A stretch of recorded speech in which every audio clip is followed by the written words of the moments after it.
आचार्यवर्य श्री परशुराम देवाचार्य जी। परिचय। आचार्यवर्य श्री हरिव्यास देवाचार्य जी महाराज के पश्चात आचार्य पद पर श्री परशुराम देवाचार्य जी महाराज अभिषिक्त हुए। इनका समय 15वीं शताब्दी है। विक्रम संवत 1514 से लेकर विक्रम संवत 1664 तक आप आचार्य पीठासीन रहे। ये बड़े ही प्रतिभा संपन्न उच्च कोटि के परम सिद्ध आचार्य थे। इनकी कीर्ति और महिमा सर्वत्र फैली हुई थी। इन्होंने अपने श्री गुरुदेव के आदेश से पद्म पुराण में परिवर्णित निम्बारक तीर्थ नामक परम पावन मरुस्थल में पुष्कर क्षेत्र के समीप एक मस्तिंग शाह नामक यवन फकीर को परास्त कर वैष्णव धर्म का प्रचार प्रसार किया। यहाँ पर आजकल श्री निम्बारकाचार्य पीठ स्थित है। वह स्थान आज से 500 वर्ष पूर्व भयंकर बीहड़बंद था। उस जंगल में एक प्राचीन परम मनोरम अति सुंदर जल पुष्प और लता वृक्षों से समन्वित आश्रम था, जिस आश्रम को एक पैशाचिक सिद्धि संपन्न दुष्ट यवन फकीर मस्तिंग शाह ने अपने आधिपत्य में कर लिया था। उस आश्रम के सन्निकट होकर ही पुष्कर एवं द्वारका धाम जाने का प्रधान मार्ग था। यह मदांध फकीर उस मार्ग से जो कोई धार्मिक जन यात्रा के लिए निकलता तो उन्हें बड़ा ही दुख पहुंचाया करता था। एक समय कुछ साधु संत महात्मा इसी मार्ग से द्वारका धाम को जा रहे थे। जब ये फकीर के निवास स्थान के सन्निकट पहुंचे तो फकीर ने इन सभी को अपनी पैशाचिक सिद्धि के बल पर रोक लिया और विभिन्न प्रकार का उनके साथ दुर्व्यवहार करते हुए व्यथित किया, जिससे संतों को महान कष्ट हुआ। जैसे जैसे उस नर पिशाच से सुरक्षित बचकर वे वहां से लौट पड़े और मथुरापुरी में श्री हरिव्यास देवाचार्य जी महाराज के सन्निकट पहुंचकर उस यवन फकीर द्वारा किए गए दुष्कृत्यों का संपूर्ण वृत्तांत श्रवण कराया। श्री चरणों को यह जानकर बड़ा ही दुख हुआ। आपने अपने कृपा पात्र शिष्य श्री परशुराम देवाचार्य जी को आदेश दिया कि तुम उस दुष्ट यवन को जाकर परास्त करो, कारण तुम्हारे में उसको परास्त करने का संपूर्ण सामर्थ्य एवं सिद्धि बल भी है। आचार्य श्री की आज्ञा पाकर कुछ संतों को साथ लेकर श्री परशुराम देव जी ने उस यवन फकीर को परास्त करने एवं साधु महात्माओं के तथा धर्म प्राण जनता के दुख दूर करने और वैष्णव धर्म के प्रचार निमित्त प्रस्थान किया। सर्वप्रथम तीर्थ गुरु श्री पुष्कर राज पहुंचकर स्नान किया। यह यवन यहाँ से 12 कोस की दूरी पर रहता था। एक दिन संत मंडली सहित वहां पहुंच गए, जहां पर वह संत द्रोही दुष्ट फकीर था। आए हुए यवनों को देखकर इस संत फकीर ने अपनी सिद्धियों द्वारा सबको मूर्छित करना चाहा, किंतु कई बार प्रयोग करने पर भी वह सफल नहीं हो पाया। साथ ही उसके संपूर्ण देह में विद्युत प्रहार की भ्रांति जलन पैदा होने लगी। उस यवन के पास 3 पैशाचिक सिद्धियां थीं, जिनको श्री परशुराम देव जी महाराज ने कर्मशः हरण कर ली। जब उसने सभी प्रकार से अपने आप को असहाय एवं असमर्थ पाया तो कर्म क्रंदन कर क्षमा याचना करने लगा। बहुत अनुनय विनय करने के अनंतर श्री चरणों ने उसे क्षमा करके अन्यत्र चले जाने को कहा। आज्ञा अनुसार उसने वैसा ही किया। वहां से चला गया, किंतु अंतिम समय में उसने फिर वहीं आकर अपने शरीर का इस आश्रम से कुछ दूर पर अंत किया, जिसकी कब्र अद्याविधि श्री निम्बारकाचार्य पीठ श्री निम्बारक तीर्थ सलेमाबाद से कुछ दूरी पर दक्षिण दिशा में विद्यमान है। वह यवन पीछे परम भगवत भक्त हो गया था। श्री परशुराम देवाचार्य जी महाराज ने द्वारका धाम के मार्ग को निष्कंटक बनाकर इस भयंकर मरुस्थल प्रदेश रेतीले स्थान में वैष्णव धर्म का प्रचार करते हुए श्री निम्बारक तीर्थ में कुछ दिन पर्यंत निवास कर पुनः मथुरापुरी की ओर गमन किया। श्री हरिव्यास देवाचार्य जी महाराज ने इनके कार्य कौशल तथा सिद्धि बल के प्रभाव को देखकर परम प्रसन्नता प्रकट की और सब प्रकार से योग्य समझकर इन्हें अपने पद पर प्रतिष्ठित करके तथा भगवान श्री सर्वेश्वर प्रभु की सेवा कर अंतिम बार यही आदेश प्रदान किया कि उसी मरुस्थल प्रदेश में जाकर वैष्णव धर्म का प्रचार प्रसार करो। श्री परशुराम देवाचार्य जी महाराज पुनश्च श्री सर्वेश्वर प्रभु की सेवा सहित श्री आचार्यवर्य के आदेशानुसार मरुस्थल प्रदेश में आकर भगवत भक्ति की गंगा बहाने लगे। ये कभी कभी अपने निवास स्थान से पुष्कर जाकर अनेक दिवस पर्यंत नागेश्वर पर्वत की कंदराओं में भी निवास करते और फिर अपने आश्रम आ जाते। इन्होंने अपने निवास स्थान के लिए किसी भी प्रकार से आवास का निर्माण नहीं किया, केवल एक पीलू वृक्ष के नीचे रहकर तपश्चर्या धुनी अर्थात हवन कुंड पर श्री युगल आराधना करते थे। इनका निर्मित परशुराम सागर नामक विशाल ग्रंथ है। इसकी रचना दोहे, चौपाई, छंद, वरवा, छप्पे और पद आदि अनेक छंदों में हुई है। यह विशाल ग्रंथ 4 भागों में प्रकाशित हुआ है। इसका संपादन doctor Shri Ram Prasad ji Sharma, MA PhD, पूर्व प्रवक्ता, राजकीय महाविद्यालय किशनगढ़, राजस्थान ने किया है। यह ग्रंथ परम उपादेय, मनन करने योग्य है। छपाई सफाई चित्ताकर्षक है।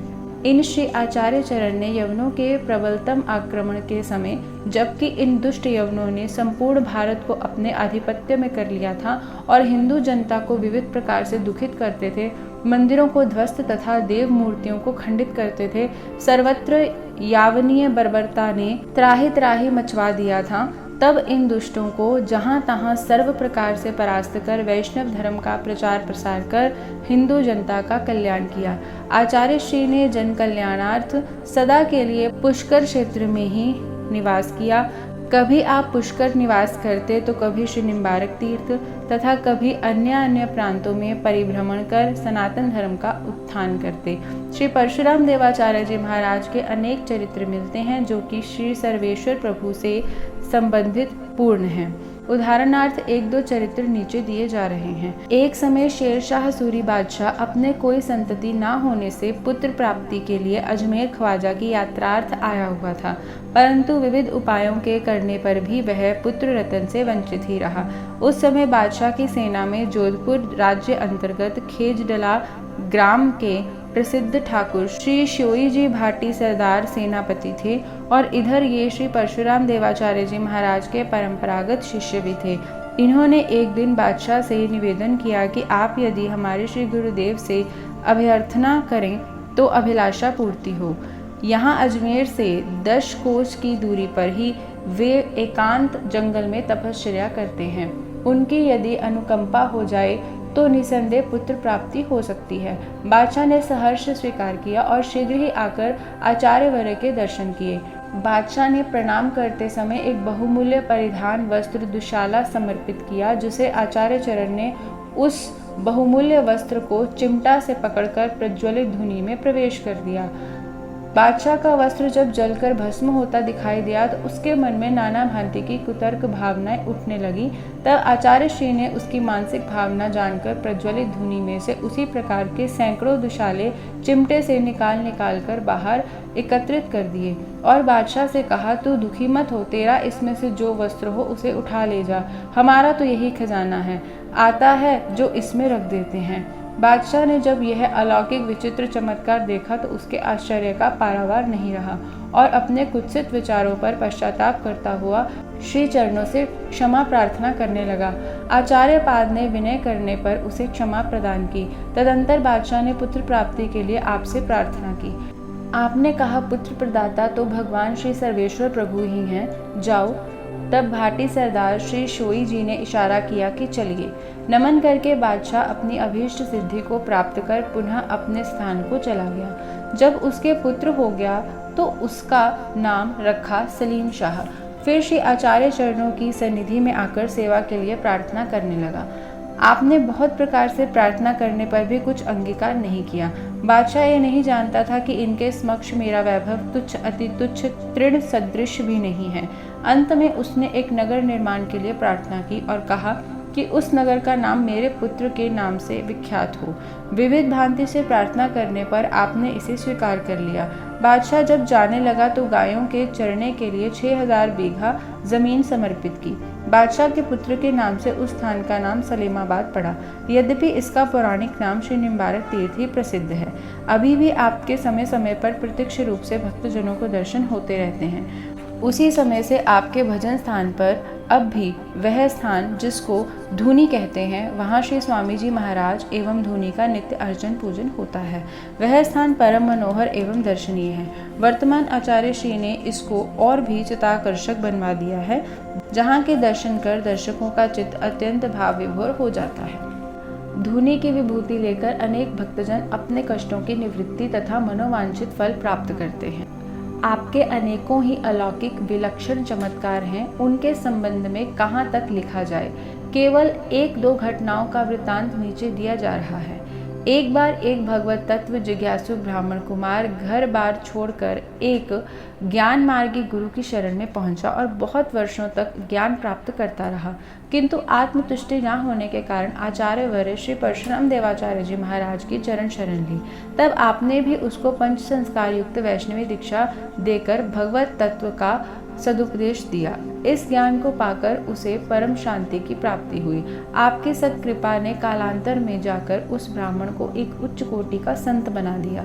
आगे चलकर यही महात्मा श्री तत्ववेताचार्य जी के नाम से विख्यात हुए। एक दिन आपने उसको सब प्रकार से योग्य जान यह आज्ञा दी कि तुम इस मारवाड़ प्रदेश में ही भ्रमण कर वैष्णव धर्म का प्रचार प्रसार करो। आपकी आज्ञा पाकर वे भी धर्म प्रचारार्थ भ्रमण करते हुए एक दिन पूर्व दीक्षा गुरु के आश्रम में जा पहुंचे। उन्होंने इनको इस प्रकार वैष्णवी चिन्हों से चिन्हित देखकर कहा कि यह क्या किया। तब उसने भी अपने मन का समस्त अभिप्राय प्रकट किया और कहा कि वास्तविक आत्म शांति वैष्णव भक्ति मार्ग में ही है। उनका अभिप्राय सुनकर उन शिक्षा गुरु ने उनको एक जल से पूर्ण कुंभ जल भरा हुआ घड़ा देकर कहा कि जाओ अपने गुरु के पास इसको बिना कहे सुने ही उसके समक्ष धर देना। इन्होंने वैसा ही किया। उस गुरु का अभिप्राय था कि मैंने इसको पहले ही पूर्ण बना दिया है, तब फिर आपने इसमें क्या विशेषता की। श्री चरणों ने भी उसके अभिप्राय को जानकर सेर भर बतासे मंगवाए और श्री सर्वेश्वर प्रभु का नाम स्मरण करते हुए शनै शनै क्रमशः एक एक करके उसमें छोड़ दिए। जब बतासे पानी में घुल मिल गए तब महाराज श्री ने उन्हीं के द्वारा उस घड़े को वहां भेज दिया और ये कह दिया कि तुम भी उनसे कुछ न कहना, केवल जाकर उनके सामने रख देना। उन्होंने वैसा ही किया। आपका अभिप्राय भी यह था कि आपने इसको पूर्ण बना दिया, किंतु रस नहीं था। हमने इसमें मधुरता प्रकट कर दी। इस भाव को जानकर वे महात्मा बड़े प्रसन्न हुए। वे ही तत्व जिज्ञासु परम मेधावी ब्राह्मण आचार्य श्री के आश्रम में आकर पहले की भांति निवास करने लगे। एक दिन आपने कहा कि तुमने भगवत तत्व को जान लिया है, अतः आज से तुम्हारा नाम संसार में तत्ववेता के नाम से ही प्रसिद्ध होगा। एक बार एक संत ने आपके यहाँ छत्र, चमर, हाथी, घोड़े, रथ, पालकी और सोने चांदी के पात्र आदि देखकर कहा कि आप तो प्रपंच माया से घिरे हुए हैं, महात्माओं का ऐसा स्वरूप क्यों। तब उससे आपने विनम्र शब्दों में कहा कि भाई क्या करें, हमने तो माया को सर्वथा त्याग दिया है, किंतु यह नटनी ऐसी है कि हमारे पीछे पीछे चली आती है। उसने कहा कि ये कैसे जाना जाए, इसकी तो परीक्षा हो तभी यथार्थता का ज्ञान हो। यह बात सुन आप उसी समय समस्त वैभव को छोड़ श्री सर्वेश्वर प्रभु की सेवा तथा एक दो शिष्यों को साथ लेकर पुष्करस्थ नाग पहाड़ की कंदरा में जाकर निवास करने लगे। आपको वहां गए एक सप्ताह भी नहीं हो पाया था कि एक दिन प्रातःकाल श्री सर्वेश्वर प्रभु की श्रृंगार आरती हो रही थी। तब उधर से एक बड़ा भारी व्यापारी लखी बंजारा धन संपत्ति से युक्त अपने परिजन के साथ निकला। वह परम वैष्णव था। उसका यह नियम था कि जहाँ कहीं भी हो भगवान के दर्शन करके भोजन पाना। उसने झालर घंटे की आवाज़ सुनी और कहा कि देखो यहाँ भगवान का मंदिर है, चलो दर्शन कर आवें और भोजन पा लें, फिर चलेंगे। ऐसा कहकर वहाँ ही पड़ाव डाल दिया। जब वह दर्शन करने के लिए पहुंचा तो भगवान श्री सर्वेश्वर और साथ ही अपने गुरुदेव श्री परशुराम देवाचार्य जी महाराज के दर्शन कर परम प्रसन्न हुआ। उसके हर्ष का ठिकाना न रहा। उसने कहा कि आज मेरे अहोभाग्य हैं जो भगवान श्री सर्वेश्वर और पूज्य श्री गुरुदेव के दर्शन हुए। उसने अपनी संपत्ति में से बहुत संपत्ति भगवान और श्री गुरुदेव के भेंट कर दी तथा उस दिन का भोग प्रसाद थाल भी अपनी ओर से ही करवाया। विपुल मात्रा में वैष्णव सेवा हो रही थी कि उसी समय वह परीक्षार्थी संत भी जो कि परीक्षा हेतु साथ ही रह रहे थे, उन्होंने वहां की भांति यहाँ भी पूर्ण वैभव देखा तो अपने मन में बहुत लज्जित हुए और श्री आचार्य चरणों में गिरकर अपने वचनों को वापस लेते हुए क्षमा मांगी। सच है, भगवान के जो सच्चे भक्त हैं, माया उनके पीछे पीछे दासी की भांति स्वयं दौड़ा करती है। विश्वविख्यात परम भक्तिमती श्री मीराबाई ने आप श्री से ही मंत्र उपदेश एवं श्री गिरधर लाल की प्रतिमा प्राप्त की थी। संप्रति श्री मीराबाई के वे ही श्री भगवत विग्रह श्री गिरधर गोपाल जी श्री पुष्कर में श्री परशुराम द्वारा स्थान में अद्यावधि सुशोभित हैं।